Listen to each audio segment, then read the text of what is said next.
নমস্কাৰ times 13 north ইষ্টৰ সমূহ দৰ্শকক পুৱাৰ বাতৰিৰ মাজলৈ স্বাগতম জনাই এই মুহূৰ্তত দিব বিচাৰিছোঁ এটা ব্ৰেকিং নিউজ। মুখ্যমন্ত্ৰী অহাৰ এদিন পূৰ্বে বোকাজানত অঘটন। উমৰ আহমেদ নামৰ এজন ব্যৱসায়ীক ডেগাৰেৰে ঘপিয়াই হত্যাৰ চেষ্টা দুই ভাতৃৰ। সন্ধিয়া উমৰ আহমেদৰ নিজা বাসগৃহৰ ওচৰৰ এখন দোকানত বহি থকা অৱস্থাত হঠাতে হত্যাৰ চেষ্টা কৰে ব্যৱসায়ীজনক। দুই ঘাতক ভাতৃক স্থানীয় ৰাইজে কৰায়ত্ব কৰি উত্তম মাধ্যম সোধাই আৰক্ষীক গতাই দিয়ে। জনাই আছোঁ এটা গুৰুত্বপূৰ্ণ খবৰ।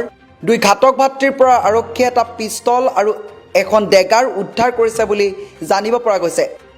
হত্যাৰ চেষ্টাৰ কাৰণ এতিয়াও জানিব পৰা হোৱা নাই। আহত উমৰ আহমেদক ইতিমধ্যে ডিমাপুৰলৈ উন্নত চিকিৎসাৰ বাবে প্ৰেৰণ কৰা হৈছে। জনাই আছোঁ এটা ব্ৰেকিং নিউজ। মুখ্যমন্ত্ৰী অহাৰ এদিন পূৰ্বে বোকাজানত অঘটন। উমৰ আহমেদ নামৰ এজন ব্যৱসায়ীক ডেগাৰেৰে ঘপিয়াই হত্যাৰ চেষ্টা দুই ভাতৃৰ।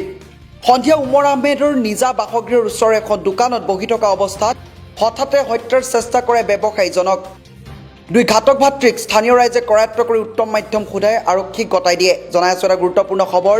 দুই ঘাতক ভাতৃৰ পৰা আৰক্ষীয়ে এটা পিষ্টল আৰু এখন ডেগাৰ উদ্ধাৰ কৰিছে বুলি জানিব পৰা গৈছে। হত্যাৰ চেষ্টাৰ কাৰণ এতিয়াও জানিব পৰা হোৱা নাই। আহত উমৰ আহমেদক ইতিমধ্যে ডিমাপুৰলৈ উন্নত চিকিৎসাৰ বাবে প্ৰেৰণ কৰা হৈছে।